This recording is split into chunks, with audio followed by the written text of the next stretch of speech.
નવસારી શહેરમાં આવેલ વેરાવળ પૂર્ણા નદીના કિનારે તેમજ સમગ્ર જિલ્લાભરમાં અનેક નદીઓ અને તળાવોમાં ગણેશજીનું વાસ્તે ગાસ્તે વિસર્જન કરવામાં આવ્યું હતું।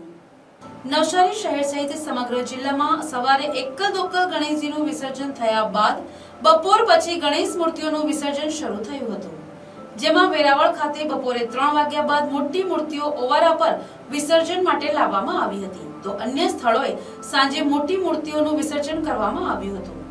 નવસારી જિલ્લા વહીવટી તંત્રના માર્ગદર્શન હેઠળ વેરાવળ પૂર્ણા નદીના કિનારે જલાલપુર સંતોષી માતાના મંદિર પાસે, દારાગીરી એરુ અને દાંડીના દરિયા કિનારે તેમજ અન્ય તાલુકાઓમાં નદીઓ તેમજ તળાવોમાં શાંતિપૂર્ણ વાતાવરણમાં વિસર્જન પ્રક્રિયા યોજાઈ હતી। સ્વયંસેવકોની ટીમ સતત વિસર્જન પ્રક્રિયામાં સેવા આપી રહી હતી। દરેક ઓવારા પર મહાનગરપાલિકાની ટીમ, ફાયર બ્રિગેડ, પોલીસ અને એનજીઓની ટીમો સક્રિય રીતે કાર્યરત હતી, તો અન્ય તાલુકાઓમાં પણ વિવિધ સંસ્થાઓએ વિસર્જનની પ્રક્રિયા શાંતિપૂર્ણ માહોલમાં પાર પાડી હતી। Bureau report, NTC news, Navsari.